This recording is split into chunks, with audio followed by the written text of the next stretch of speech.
The Prodigal Son. In our last story, we learned about the true meaning of kindness from the story of the Good Samaritan. Jesus used this story to teach that goodness does not always come from the perfect people, rather those that we may least expect. Now Jesus is questioned by the Pharisees for eating with tax collectors, prostitutes, and sinners. Jesus confronts them with another story, a story that reveals the true heart of God. Inspired by the Gospels. Hello, this is Jack Graham with today's episode of the Bible in a Year. Thanks for joining us. In our last episode, we heard the parable, the story of the Good Samaritan, which Jesus used to teach a very important lesson about how we are to love people, what a neighbor looks like, and that our neighbor is anyone who has a need. It was a great challenge for us to share the love of Christ with every person that we meet. Today, we'll hear another powerful story from Jesus that shows the merciful heart of God and his willingness and desire to forgive and share his love with all who seek him. It's the story of a loving father and two sons who are both lost, but in very different ways. Let's listen now to this powerful story from Jesus. Jesus was sitting at a table enjoying a meal with many of his new friends.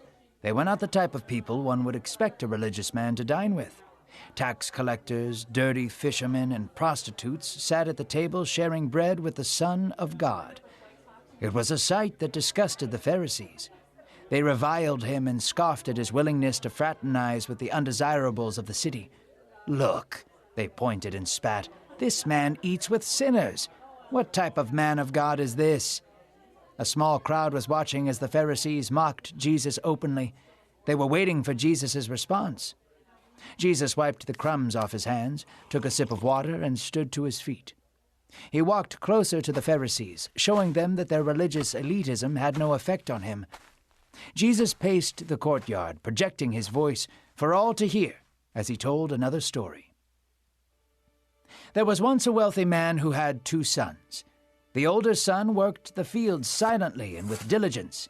However, the younger son was unruly and independent. One morning, before the rooster crowed and the sun rose, the younger brother stumbled into his father's house after a night of parties. He was a shameful sight and held no sense of respect for his father. He slept in until midday and rolled out of his bed while his brother tilled the fields. Grumpy and entitled, the younger brother went to his father. With his chest puffed up and his nose high in the air, he demanded his father give him his inheritance. "I do not want to wait until you die," the son complained. "Give me my half of the inheritance now, so that I might do what I wish." The father did as the younger son requested, and divided his wealth. With a broken heart, he gave his son property and gold, and watched him walk away without so much as a thank you. The younger son gathered everything and took his wealth into the far country. He slithered around the cities, drowning himself in wine, women, and reckless substances. What he did not spend on prostitutes and revelry, he gambled. Weeks had passed, and his unearned wealth was eventually dried up. He owed a great deal of money to bad people and had contracted sickness from his promiscuous habits. Soon a great famine fell across the land, and everyone was in great need. The friends he had made and his wealth were nowhere to be seen, and the young son descended into total poverty. The younger son scoured the countryside, looking for any work that would fill his belly and his new addictions. The only job he could find was tending to a farmer's pigs. Days had passed, and the son still had very little money to pay for food. What little money he made, he gave to pay off his gambling debts. His stomach rumbled as he watched the pigs feast on slop and garbage. The smell of rotten onions and fermented figs filled the air. Dung, dirty rainwater, and pig saliva dripped into the feeding trough, but the son could not take his eyes off it. He was starving, desperate, and ashamed. The young man walked beside the pigs, fell to his knees, and began to eat the brown slop with the pigs. The rancid smell was almost unbearable. His mouth was filled with dung, rotten vegetables, and spoiled meat. As the young man brought his face to his hand filled with garbage, he considered the state of his life. "Even my father's hired servants get fresh bread, Yet I am here in hunger, he thought to himself. If I go to him and beg for his forgiveness, maybe he will make me a slave. At least then I will have a warm bed and fresh bread. So the younger son traveled through the countryside back to his father. His head was held low and his feet dragged in the dust. A few tears streamed down the son's eyes. He could picture the angry look of his father. Surely he would be too ashamed of me to take me back, the son thought to himself. Yet the younger son kept walking. His options were limited, and his belly was empty. It was late afternoon, and the sun had turned the father's fields a bright gold. He sat above his terrace, admiring the way the breeze made the grain dance. He watched his elder son tending to the works. Then a small speck appeared in the distance. The father peered closely towards the hills to see a figure hobbling towards the property. As the figure drew closer, the father could see that it was his younger son. He had returned. The father tied up his robes and ran out of his home. He ran with fire and vigor. The son could see his father in the distance running towards him. Afraid that his father would attack him, the young son braced himself. But instead of a strike to the jaw, he received a warm embrace. The father cried on his son's shoulders. Laughs came from his belly as tears streamed down his bearded face. "You have come home," the father shouted with glee. "My son, you have returned to me." The son fell to his knees. He was so ashamed he could not stand to look at his father. "My father, please, forgive me," the younger son said. "I am not worthy to be called your son." His face fell into the dust as he wept. The father knelt down into the dust with him and picked him up by the shoulders. He called for his servants and said, "Get me my best robe and put it on my son. Put a ring on his hand and shoes on his feet. Then kill the fattest calf we have, for tonight we will hold a feast in his honor." The servants left immediately. The son was stunned and confused. The father smiled from cheek to cheek and said, "My son, you were once lost, but now you are found. This is why we celebrate." So the younger son was washed and given fine clothes.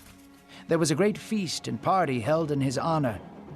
The younger son was humbled and laughed silently as he watched his family dance and sing, although not everyone was happy to see him return. The older brother came in from the field to see his father dancing and rejoicing. He saw that the fattest calf had been cooked and the finest robe placed on his brother's shoulders. The older son stewed in anger. He felt underappreciated and angry.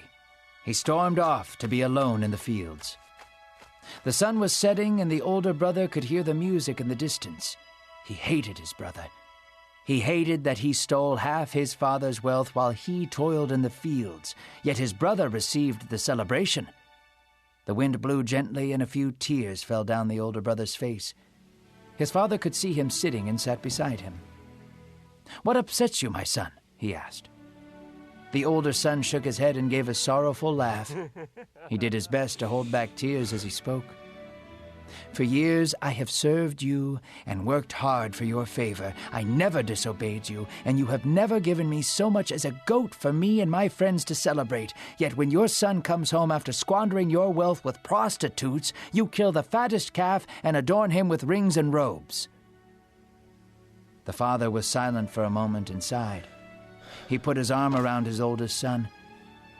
"Son, you are always with me. Everything I have is yours. You may take of whatever is mine and enjoy it. But your brother was once dead, but now is alive. He was lost, and now he is found. This is worth celebrating." After saying these things, Jesus sat back down with his friends, and the Pharisees left in a fury. Jesus revealed a special part of God's heart that day, that no child is too far gone to experience his love and favor. No matter how far one goes, the Father will run to embrace his lost child. As a shepherd will leave 99 of his sheep to go after one lost one, so Jesus will go to any length to find the ones he loves.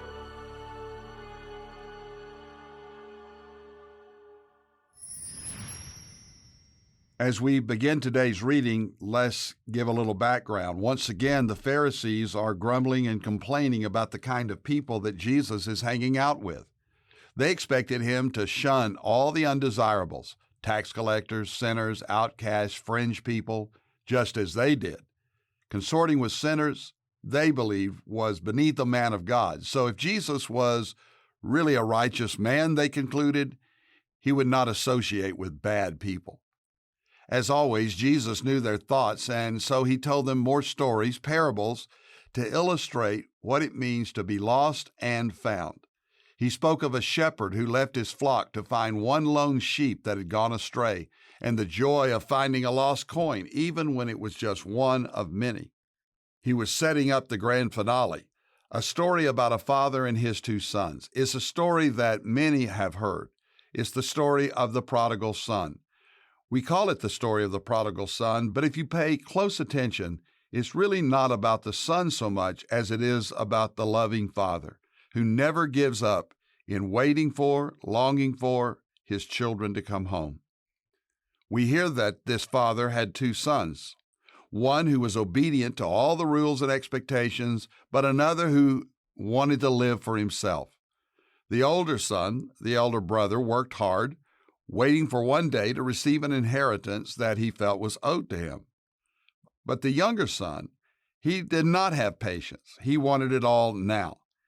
He, in effect, said, "Dad, I don't care if you live or die. Give me what's coming to me now."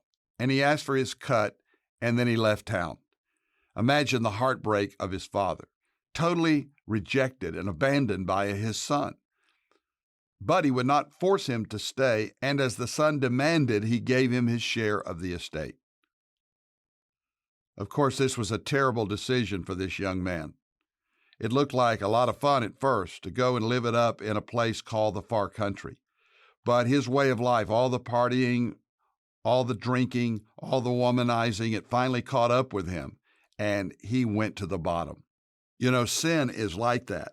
It can seem pleasurable at first. In fact, the Bible says there is pleasure in sin for a season. But you know, sin will take you farther than you want to go and keep you longer than you want to stay and cost you far more than you want to pay. We think if there are no rules, then we can really live it up. But when there are no rules, when we throw our lives away, there is such loss. And that's what this young man experienced. He found out for himself what an uncontrolled life is really like. It was truly prodigal.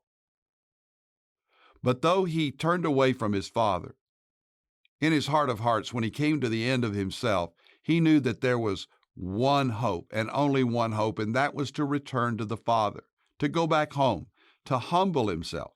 He came to himself and he owned his own sin, and he's repentant in heart, and he wants to go home.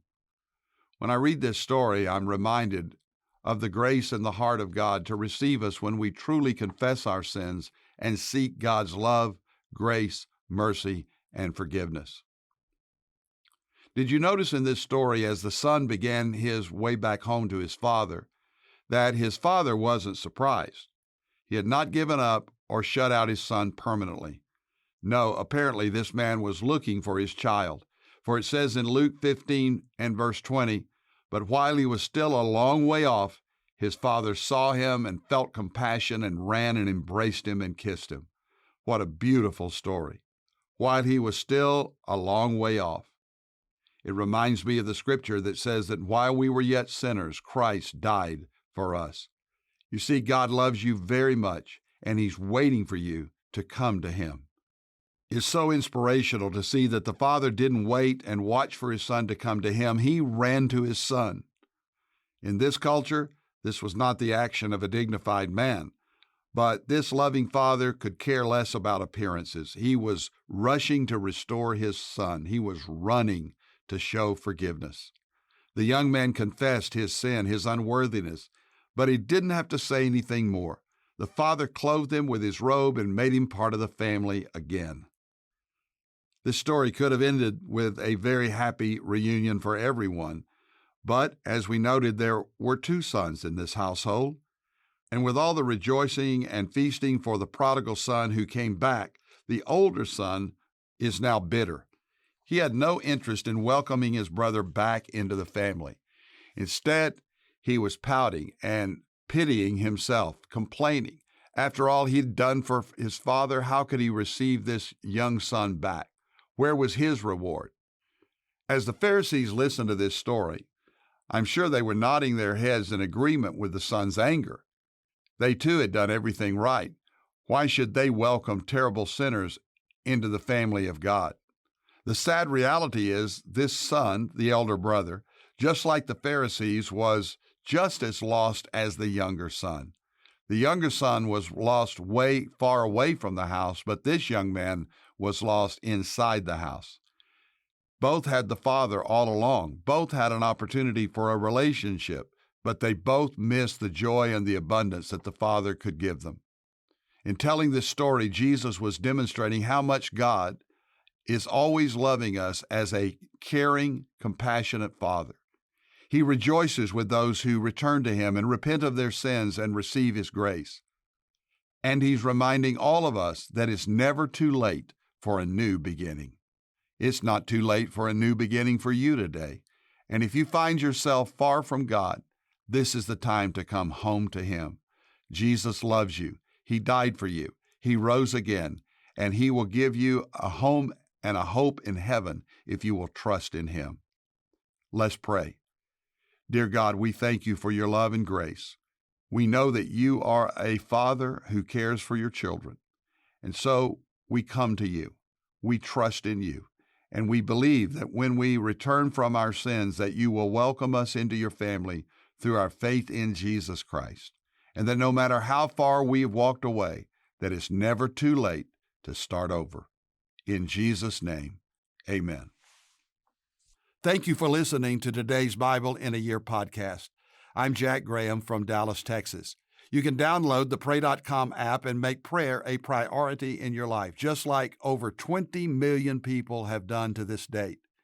If you enjoyed this podcast, share it with someone you know and love, because by sharing this message of the Word of God, you can make an eternal difference in someone's life. And I want to encourage you to go to jackgraham.org. That's me at jackgraham.org. We have resources available to you.